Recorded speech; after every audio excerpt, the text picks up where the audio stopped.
Afternoon everyone.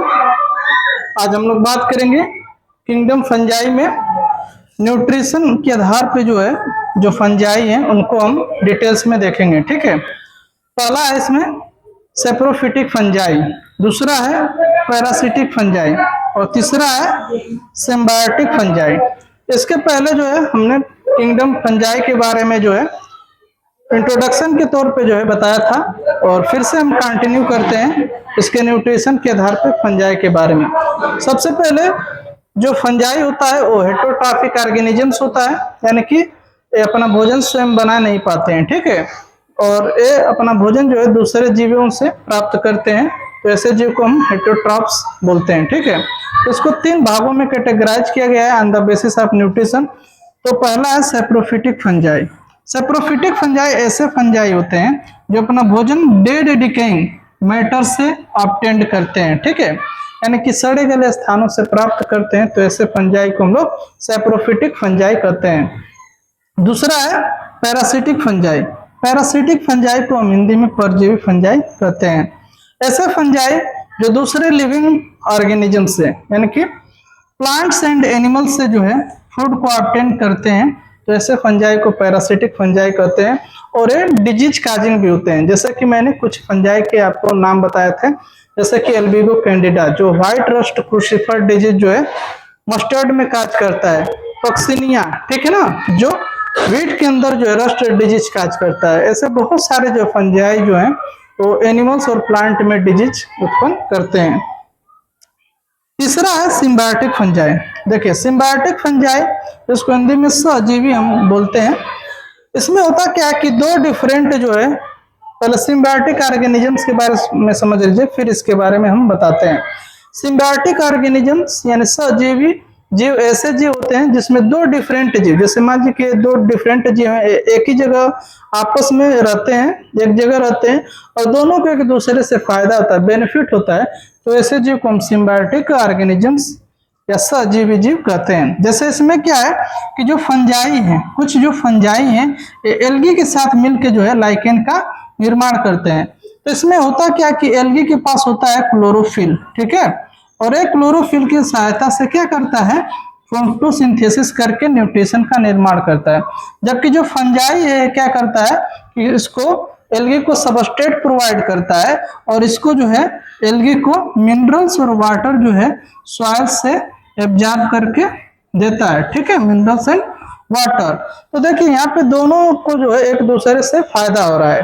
तो इस प्रकार के जो रिलेशनशिप है इसको सिम्बायोटिक रिलेशनशिप या म्यूचुअल रिलेशनशिप के नाम से भी जाना जाता है। कभी कभी इसको जो है हस्बैंड वाइफ रिलेशनशिप से भी हम जानते हैं। अब लाइकेन जो है, तो लाइकेन मैंने आपको बताया एल्गी और फंजाई के मिलने से लाइकेन बनता है। अब लाइकेन के बारे में थोड़ा सा बता देते हैं कि जो लाइकेन होते हैं वो ऐसे जगह पे ग्रो करते हैं जहाँ पे एयर पोल्यूशन यानी कि SO2 पोल्यूशन नहीं होता है, वहां पे ग्रो करते हैं। इस प्रकार जो लाइकेन को एयर पोल्यूशन इंडिकेटर भी हम कहते हैं। इसका यूज जो है लिटमस पेपर के बनाने में भी किया जाता है और लिटमस पेपर एसिड बेस को आइडेंटिफाई करने में हेल्प करता है। और इकोलॉजिकली इंपॉर्टेंस होते हैं लाइकेन। लाइकेन जो है पायनियर कम्युनिटी डेवलप करता है ऑन द रॉकी एरिया, यानी कि जहाँ पे चट्टान होते हैं वहां पे सबसे फर्स्ट टाइम जो है लाइकेन ग्रो करते हैं और वहां पे सॉइल का फॉर्मेशन करते हैं। इससे निकलता है लाइकेनिक एसिड जो क्या करता है, पत्थर जो हिल होता है यानी पत्थर जो होता है उसको ब्रेक डाउन करता है और वो सॉइल का निर्माण करता है और इसके बाद जो है कि वहां पे प्लांट की कम्युनिटी धीरे धीरे डेवलप होती है। तो ये तो लाइकेन के बारे में था। लेकिन कुछ ऐसे भी फंगस है जो हायर प्लांट के साथ जो है रिलेशनशिप शो करते हैं, सिम्बायोटिक रिलेशनशिप, जैसे कि और फॉर्मेशन करते हैं माइकोराइजा। माइकोराइजा क्या है, एक hair like root like structure होता है जो हायर प्लांट के कुछ हायर प्लांट के साथ जो है एसोसिएट होके क्या होते हैं, अपनी लाइफ साइकिल को गवर्न करते हैं।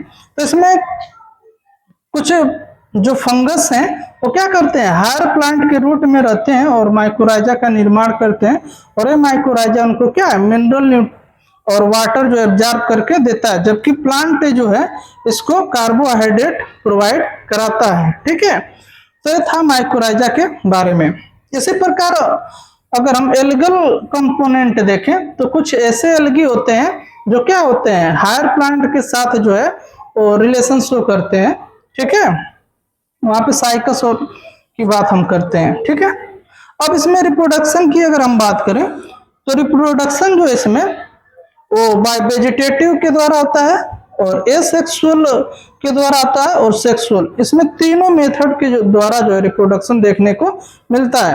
वेजिटेटिव रिप्रोडक्शन देखते हैं किसके द्वारा होता है। वेजिटेटिव का मतलब ये होता है कि उसके जो कायिक वाले पार्ट हैं, ठीक है ना, वेजिटेटिव पार्ट से रिप्रोडक्शन करेगा तो उसको वेजिटेटिव रिप्रोडक्शन कहेंगे।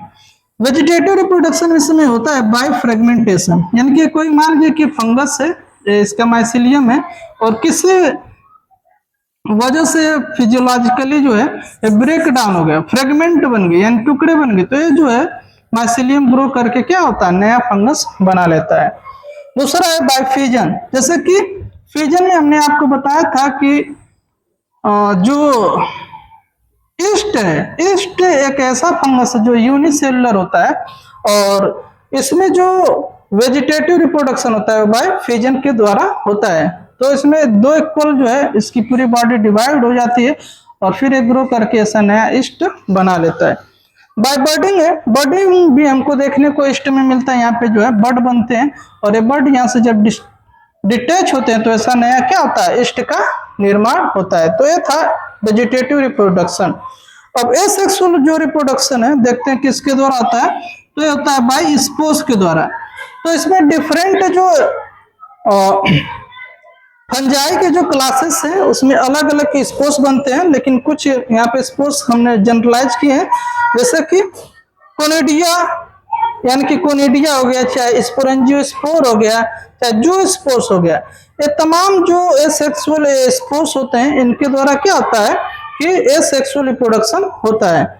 अब अगला है सेक्सुअल रिप्रोडक्शन। तो सेक्सुअल रिप्रोडक्शन जो है जैसे कि मैंने बताया कि अदर जो क्लासेस हैं फंजाई के उसमें अलग अलग स्पोर्स के द्वारा होता है। तो यहाँ पे ओ स्पोर्स हो गया, एस्को स्पोर्स हो गया, बेसिडियो स्पोर्स हो गया, ये डिफरेंट काइंड के जो है सेक्सुअल स्पोर्स का इसमें क्या होता है, फॉर्मेशन होता है। अब सेक्सुअल जो रिप्रोडक्शन है ये मेनली 3 स्टेज में कंप्लीट होता है। कितने स्टेज में, तो 3।